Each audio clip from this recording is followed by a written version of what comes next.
What's going on, YouTube? Welcome back to another reaction video and F1 Fridays.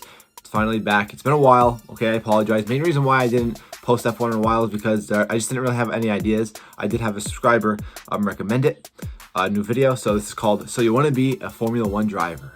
Okay, it's about a 10-minute long video, and hopefully, okay, it's gonna explain the process, because that's something, of course, I never really looked into, the process for not only F1 but like NASCAR also. Like, how do people get into that? We're checking it out. Hope you guys enjoy. So, you want to be a Formula One driver?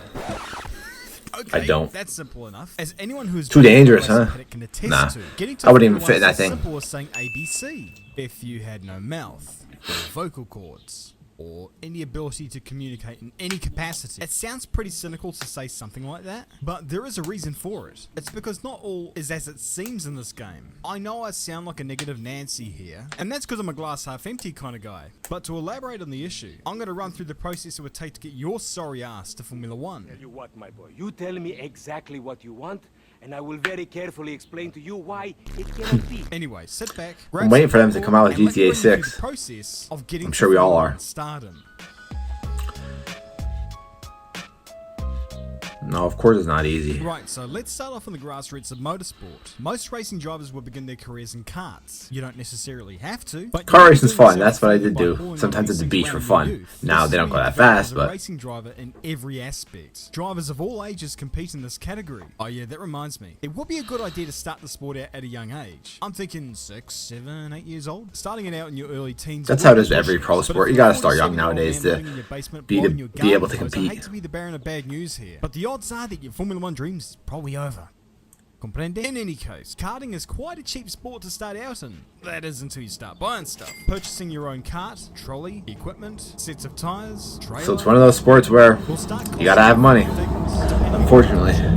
And the state of your country's economy. You start off club racing, then you get to the nationals, where you find out that some of the top drivers and top teams are spending ludicrous amounts of money for a 4-day weekend. We're talking new sets of tires, and in some cases new chassis in every single session. And don't forget politics, because I mean, even that shit's in karting. That's in everything. Of course, there is the international karting scene. This is the place where some parents would fork out £130,000 for one season of racing for their kid. Is it stupid? You bet it is. Problem is, that's the reality of motorsport, and reality is kind of kicking ass at the moment. So that's what you're up against. But let's theorize that you succeed in the karting scene despite all of that. Fantastic. I guess now you'll be looking to progress into racing cars. Well, you need to be a certain age. Formula 4. Generally, 15 to 16 years old is the earliest. Now, if you're on the path to Formula One, my advice to you would be to compete in either the ADAC or Italian F4 championships. Not familiar with these. Those serious about making it to the big time compete in both series in a calendar year. Formula 4 is the first step for new racing car drivers looking to embark on a serious racing career, and was initially conceived so that yearly costs do not exceed €100,000. But this being motorsport, we're not quite at the stage yet where those intentions have been met.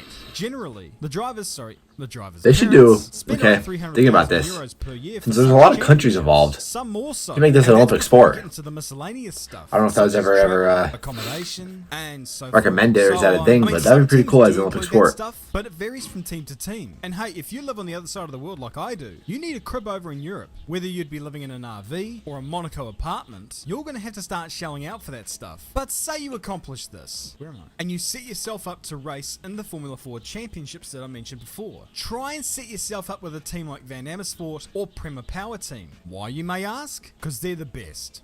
It's that easy. simple, really. The Formula 4 cars aren't the greatest of things to hit the motor racing scene either, known to be temperamental when it comes to handling. So odds are you may have issues with it during the year that will affect your performances. But this being a video based on hypotheticals, let's say you wind up victor at season's end. The next logical step for you would be to progress into Formula 3. I thought there was just a Formula 1. As there are several different F3 series across the globe. There's the regional series, the Alpine Euro Cup, but ultimately, if you're serious about making it to Formula 1, you're going to need to jump into the deep end here and plant yourself into the FIA Formula 3 Championship. And if you're not in a Prema car when you sign yourself up for this gig, odds are you're going to drown in the mid-pack. We've seen that with drivers this year such as Dennis Hauger and Igor Fraga. The cost for this series? You're looking at about €500,000, easy. But by this stage, you're on the support bill for Formula 1, which means that prying eyes will be lurking. Not too fortunate on the wealth side? Well, theoretically you can get yourself into a driver academy such as the ones at Renault, Ferrari and Red Bull, and they should sort your money woes out, right? Ha! Yeah, sure,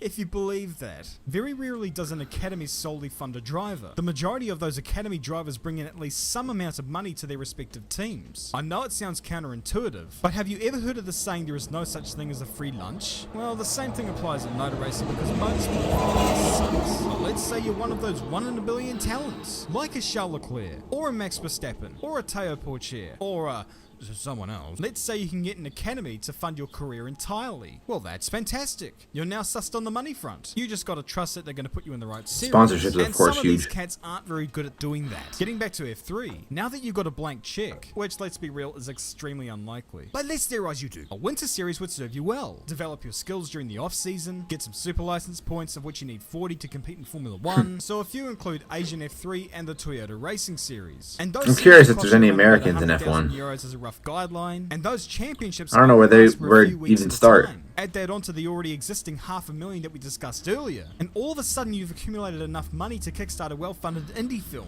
But whatever, you compete in the Formula 3 series. You win the title. Somehow, all is well. Now you have to move up to the FIA Formula 2 series, as anyone who wins the Formula 3 series is not allowed back in. But I mean, hey, you don't want to compete in another season of F3, right? We're off to Formula 1. Right, so now you're in Formula 2, the step below Formula 1. And the price for competing in this series? 1 to 3 million euros depending upon what team you're with. I mean, sure, you can get a free ride like some drivers have in the past, but unless your teammate is a rich Canadian, or son of an oligarch, or someone in deep with the Russian mafia, odds are you're going to have to fork out some dough for this venture. And besides, if those types of drivers are your teammates, you're likely going to have to be helping them out as part of your free ride deal. And depending upon certain things, you may be required to let off the throttle every once in a while if you catch my drift. What's more, no matter how good your team is, rookies typically don't fare that well in the series. So odds are you're going to be spending 2 years in the series. That will start pushing the budget in excess of 6 million euros. Seriously, this sport. However, you beat all the odds, and you miraculously win the Formula 2 title. And like the F3 series, Let me find out there's an F2. it's Formula 1. So how do we get on the Formula Okay. 1 grid? Well, if you want to self-fund your campaign, the last driver to do so is now paying 30 million euros a year for a seat. 30 million euros, that is double the budget of Jojo Rabbit! But hey, you're part of the academy, right? They should shepherd you into the top flight of motorsport, right? You generally have to pay to play, like what? Which one are you with? Renault, for instance, is notorious for keeping their drivers in a holding pattern and never really promoting them to Formula 1. So if you're part of that academy, you're out of luck. Ferrari do bring up their drivers into teams such as Alfa Romeo, but given how stacked their academy generally is, you're going to have a lot of convincing to do to get yourself into Formula 1, ahead of someone whose last name may be Schumacher, Alesi, or Fittipaldi. Or maybe you're part of that Red Bull Academy. Now these guys do give their drivers a shot, although they seem picky with who they choose. But if you are part of the academy, and you do get to third base with Helmut Marko, then congratulations, you're finally into Formula 1. Such a process. But then that's the problem. You're in Formula 1, Uh-oh. a place run amok with politics, rich folk, I'm extremely angry. and the oh-so-dangerous creatures that plague the known world. The French. And you're also part of that Red Bull Academy, which means that you're more than likely going to be thrown into AlphaTauri. And drivers who are drafted into that team rarely last more than 2 to 3 years in Formula 1 at all. Some even less. And most will not be promoted to the main Red Bull seat. So the thing is, you could be spending a lot of money just for or not perceived something lack of ability. in So unless return. you can make a Nothing, big guaranteed in splash return. AlphaTauri, Red Bull may not promote you, and other teams won't take an interest in you. But at the end of the day, you are a Formula 1 driver, and all it took was tens of millions of euros in Exactly, funding, like, a potential move to the other side that's of the tough. globe, implementing I don't know any sport that does that. Ritual the coup, where your last name most Golf, definitely maybe? I know means golf, more than your there's a lot of money to performances, where success spend on doesn't golf. guarantee rewards, where ego But trumps still. logic, where stupid rulings can change based on which way a fart blows in the wind on any given day, and above all else, achieving a racing record more successful than any other racing driver in history. So to everyone watching this video, my question to you is, what's your excuse? Oh. I don't got Yeah, money. hope it I don't got does $10 million Hopefully motor racing to blow can on become more F1. accessible to those without wealth in the future. Maybe areas such as sim racing can help shed light on some of the best talent out there, regardless of their backing. Or maybe the sport is doomed?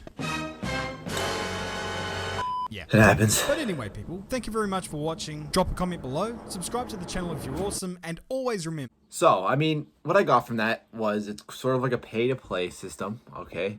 Obviously, you don't play F1, you race, right? I'm assuming. But it's a problem. I talked about this in, like, America with soccer, why soccer's not popular here. I mean, that's just coming the case for every sports. I feel like in America. Now I know F1's not an American sport, but it's an example of also like what happens here in America with sports. I know like golf, you have to have money. If you don't have money, you're not gonna be a golfer. It's just how it is. I mean, you need money, unfortunately. Baseball is getting like that with these travel ball teams and travel teams. You gotta have money to go to these scouts, to go to these showcases, these camps. I know soccer's like that, you know, to be on these teams, because these teams get recruited more than, you know, just be on a regular high school team or something like that. So this is kind of like Formula One. I mean, you gotta have money. You gotta have parents who have money to help you get into racing, buy cars and stuff like that, buy the equipment. You can't just be, you know, a regular guy like me with no money and just get into it. So unfortunate. Now is F1 doomed, like he says? I don't know too much about the sport to say it's doomed. But the thing with that is it also singles out, you know, talent and stuff like that. So, but yeah, it's a long process. So I respect though anybody who gets into that. It's a very long process, very hard sport, and respect it. Glad to react to F1 video again today for F1 Fridays. Hope you guys enjoyed. Please recommend more F1 videos, please. Just because I don't react to them doesn't mean I don't want to. I just generally don't have any good ideas. I can't react to like Grand Prix highlights because they get copyright. They get blocked. So that's why I never did that. Trust me, if I could, I would. But I just can't. So recommend some videos like this, and I'll be happy to react to them. I'm out, guys. Peace.